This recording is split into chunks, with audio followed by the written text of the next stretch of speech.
আগামীকাল পবিত্র ঈদুল আজহা। স্বজনদের সাথে উৎসব উদযাপন করতে আজও বাস, ট্রেন ও লঞ্চে গ্রামের পথে ছুটছে মানুষ। ট্রেনের ভেতরে তিল ধারণের ঠাঁই নেই, কিন্তু স্বজনদের কাছে ফিরতে নিষেধাজ্ঞা উপেক্ষা করে অনেকেই চেপেছেন ছাদে। সদরঘাট লঞ্চ টার্মিনালে যাত্রী চাপ রয়েছে। নানা ঝক্কি পেরিয়ে নিজ নিজ গন্তব্যে ছুটছেন দক্ষিণাঞ্চলের মানুষ। তবে কিছু লঞ্চ সময় মতো ছেড়ে না যাওয়ায় ক্ষোভ জানান অনেকে। সকাল থেকে ভিড় দেখা গেছে রাজধানীর বাস টার্মিনালেও, তবে যাত্রীর তুলনায় বাসের সংখ্যা কম, তাই যে যেভাবে পারছেন যাচ্ছেন গন্তব্যে।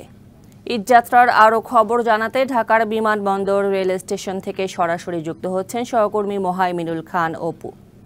অপু, নিশ্চয়ই শুনতে পাচ্ছেন আমাকে। স্টেশনের এখনকার চিত্র কেমন দেখছেন?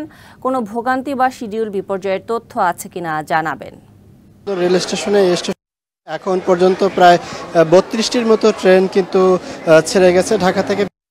তবে যাত্রীদের যে চাপ তুলনামূলক দুপুরের থেকে কিছুটা এখন কমে এসেছে, তবে সন্ধ্যার পরে এটি আরও বাড়তে পারে বলে আমরা এই স্টেশন মাস্টার তারা বলেছেন।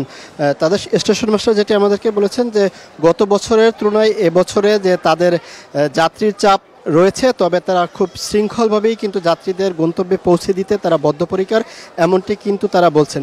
পাশাপাশি আমরা যাত্রীদের সাথে কথা বলেছি। যাত্রীরা কোনো অভিযোগ না করলেও ট্রেন শিডিউলের বিষয়টি যেটি সেটি থেকে 20 মিনিট বা অন্তত 30 মিনিট বিলম্ব হচ্ছে এটি বলছেন। তবে সেই বিষয়টি কিন্তু তারা বারবারই বলছেন। এছাড়া যদি থাকি যে এই বিমানবন্দর রেল স্টেশন থেকে আরও আজকে 20টির মতো ট্রেন কিন্তু ছেড়ে যাবে। এছাড়া এই আজকে যেহেতু আগামীকাল কি ঈদ, সেই ঈদকে কেন্দ্র করে শেষ মুহূর্তে কিন্তু শিকড়ের টানে কিন্তু এই যারা ঢাকাতে বসবাস করেন, বছরে দুবার তারা একটু বেশি সময় বাড়িতে স্বজনদের সাথে কাটান।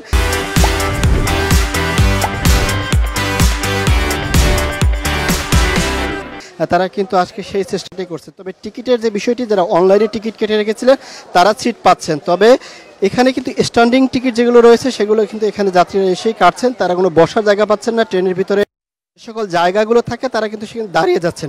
পাশাপাশি ট্রেনের ছাদের যে বিষয়টি, ছাদে কিন্তু প্রতিটি ট্রেনে আমরা কম বেশি যাত্রী যেতে দেখেছি। তবে এগুলো নিয়ে কিন্তু অভিযোগ থাকলেও প্রতি বছরের মতোই গণমাধ্যম এটি দেখালো, কিন্তু এটি কোনো নিরসন হচ্ছে না। এখানে আমরা সরকারি কর্মকর্তাদের কিন্তু বারবার ভিজিট করতে আসতে দেখেছি। তারা ট্রেনের ছাদ থেকে যাত্রীদের নামানোর বিষয়ে কিন্তু একেবারেই নিরুৎসাহিত তারা ছিলেন। আমরা এই বিষয়টি কিন্তু এখানে দেখেছি। এখন যারা রয়েছেন তাদের ট্রেন কিছুক্ষণ 5টা সাড়ে 5টার দিক থেকে আরও রয়েছে। তারা নানান গন্তব্যে এই ট্রেনগুলো এই বিমানবন্দর স্টেশন হয়ে তারা রেলগুলো কিন্তু যাচ্ছে।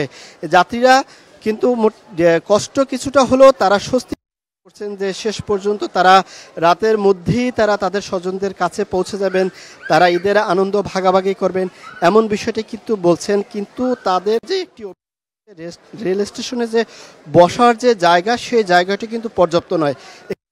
বেশ কিছু সিট থাকলেও অধিকাংশ যাত্রী কিন্তু ঘন্টার পর ঘন্টা দাঁড়িয়ে থাকেন। তারা এটি বলেছেন পরবর্তী ঈদের সময়গুলোতে যেন তাদের বসার জায়গাটি বাড়ানো হয়, এমন দাবি তারা বলছেন। তবে এছাড়াও যদি আমরা রাত 9টায় কিন্তু এই থেকে লাইভে যুক্ত থাকবো, তখন কিন্তু আমরা আরো বিস্তারিতভাবে বলতে পারবো। নিশ্চয়ই অপু, ধন্যবাদ আপনাকে যুক্ত হবার জন্য।